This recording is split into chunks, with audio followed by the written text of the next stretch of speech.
Hello everyone, for today's video, we're gonna talk about Concentrix recruitment process. So this is only based on my experience. And this is the process. Form, Harvar, initial interview, Versant, Amcat, typing test, data entry, account profiling, Alba, numerical reasoning, final interview.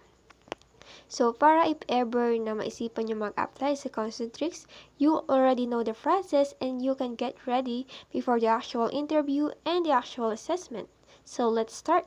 Okay, form. So, basic information lang yung hinihingi dito like name, age, location, education and attainment, willing to work on-site, and etc. So, hindi mo na kailangan mag-isip dito dahil napaka-basic lang ito, about yourself lang talaga.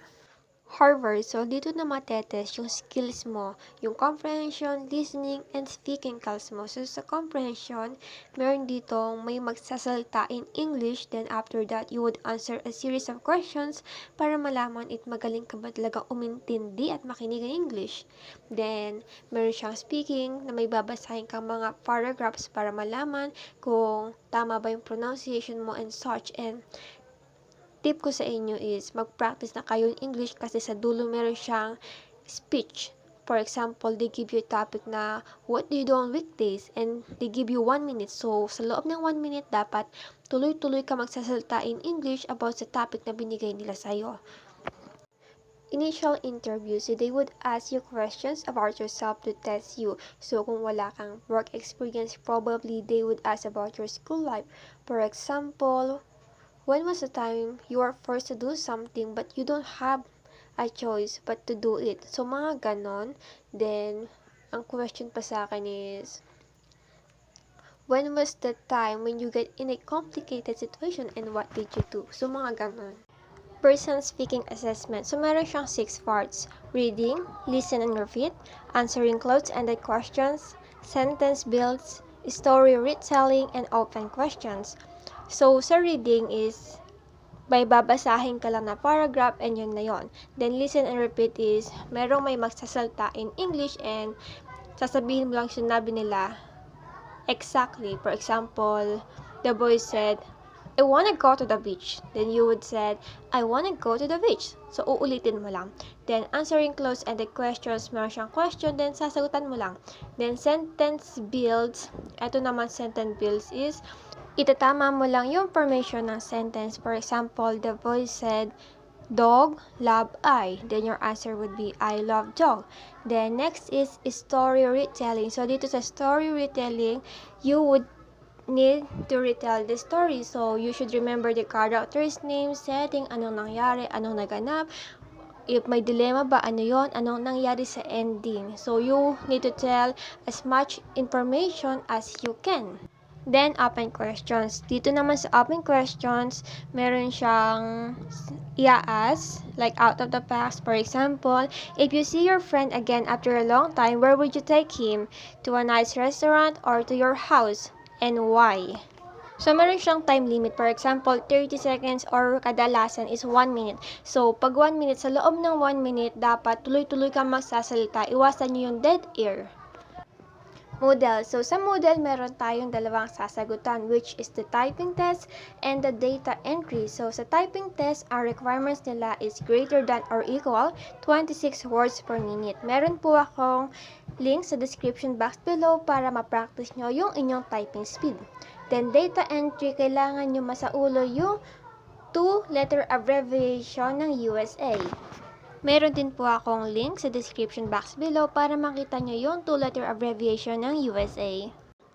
So, ito yung example ng typing test. So, mas maganda kung i-practice nyo na rin yan para kung ayan din yung mapunta sa inyo is chill na lang kayo kasi na-practice nyo na. Account profiling. So, sa account profiling, andito yung account details and kadalasan nare-receive siya through email. For example, industry. So, let's say, International Retail Boys Account, position CSR or TSR, scope of responsibility, for example, customer service, billing and sale, then shift, if day shift, night shift, mid shift, set up, work from home or work on site, salary package, and start date. Alba. So, Alba, ito yung mock call or CCE, Cognitive Customer Engagement. So, dito sa Alba, na nangyari sa akin is, hindi siya live mock call. So, ito yung example. Okay. What's your order ID number? Diyan sa part na yan, nagsasalita yung bot. Hindi lang siya rinig dahil ang rinig nyo lang ay yung boses ko. So, hindi kaya i-record ng device ko yung sinasabi ng bot. Pero may script siya, nababasahin na lang natin. Yes, I did. The house number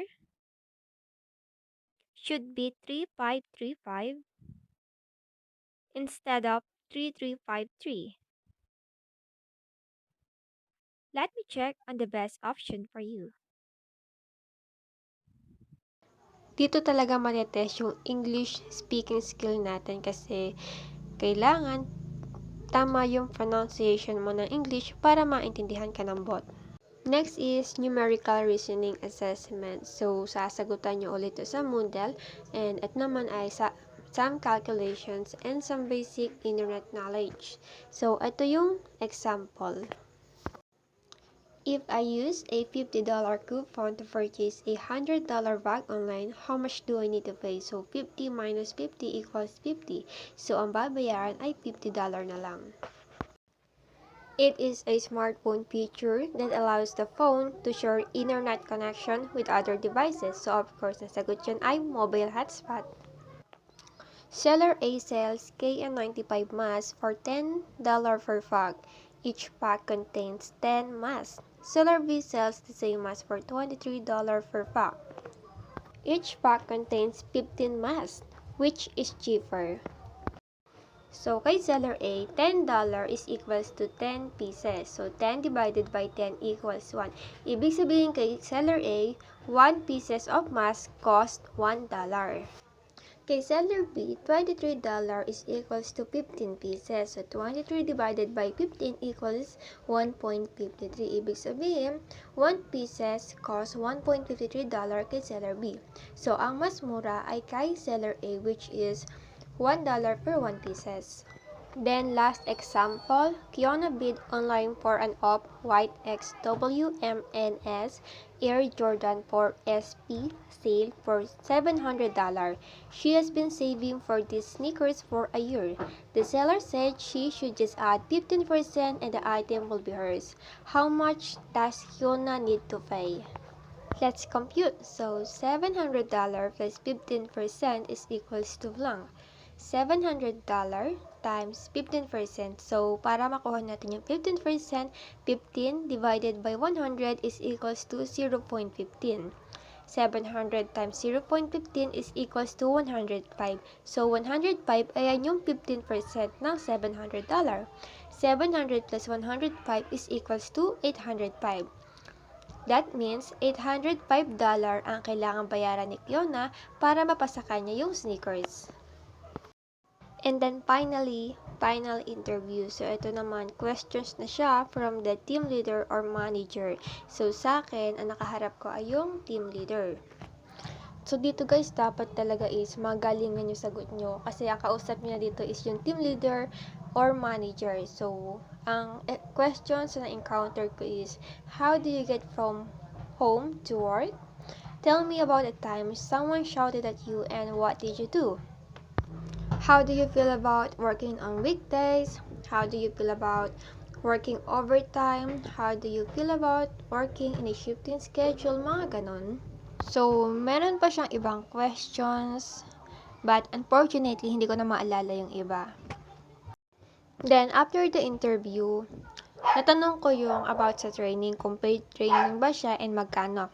They told me na kung magkano yung salary package na in-offer sa'yo, ayun din yung ibabayad nila sa training. And ang training ay 1-month training, then 1-month OJT.